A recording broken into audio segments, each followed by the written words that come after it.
आज मेरे पति मुझे लेने आए हैं। मैं कई महीनों से अपने मायके में ही रहती थी जब मेरी शादी हुई थी और पहली बार मैं ससुराल गई थी तब मैं बहुत खुश थी।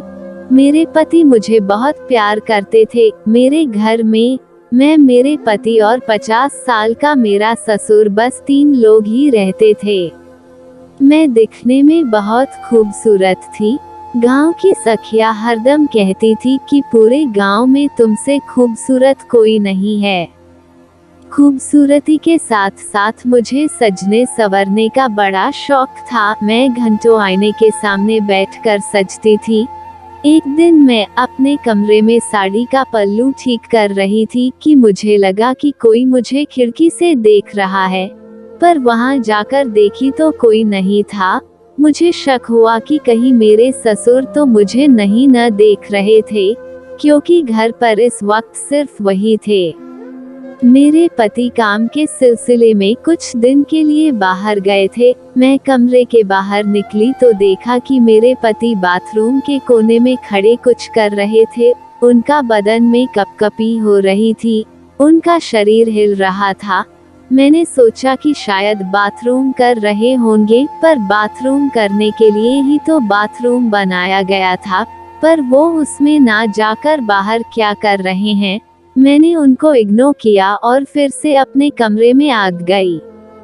अगले दिन चूल्हे पर मैं रोटी बना रही थी और मेरे ससुर मेरे सामने ही नीचे जमीन पर बिछाई बोरी पर बैठ के खाना खा रहे थे। मैं गरम गरम रोटी बनाकर उन्हें देती और वो खाते जा रहे थे। मैंने ध्यान दिया कि जब मैं बेलन से रोटी बेलती तो मेरे ससुर मुझे बड़े गौर से देखते थे। मैं उनकी नीयत समझ गई और जल्दी जल्दी रोटी बनाकर वहां से उठ गई। हैंडपंप पर जाकर हाथ धोने लगी।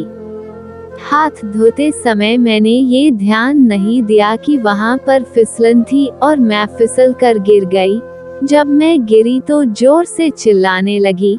मेरे ससुर दौड़कर मेरे पास आए और मुझे उठाने लगे। मुझे उठाने के बहाने उन्हें मुझे छूने का मौका मिल गया था, तो वो इधर उधर हाथ भी लगा रहे थे। मेरे कमर में जोर से चोट लगी थी तो मैं खड़ी भी नहीं हो पा रही थी।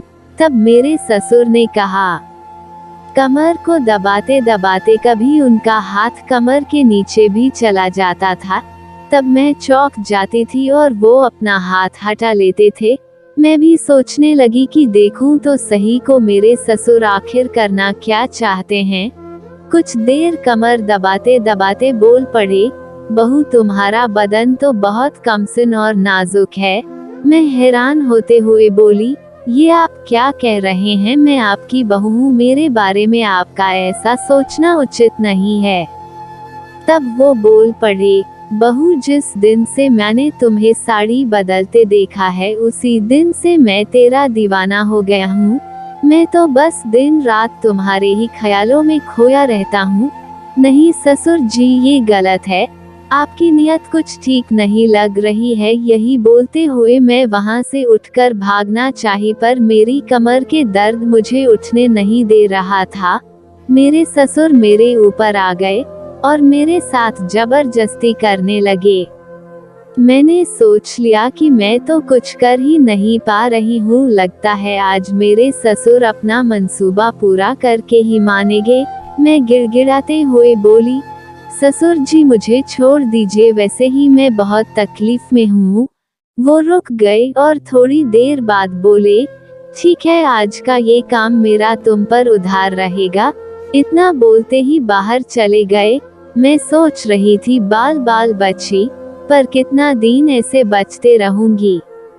शाम को मेरे पति शहर से लौट आए और मुझे तकलीफ में देखकर बहुत परेशान होने लगे। तब मैंने उनसे कहा कि आप परेशान मत होइए, मुझे लगता है कि मेरे कमर की हड्डी कहीं सरक गई है। आप मुझे मेरी मम्मी के पास छोड़ दीजिए।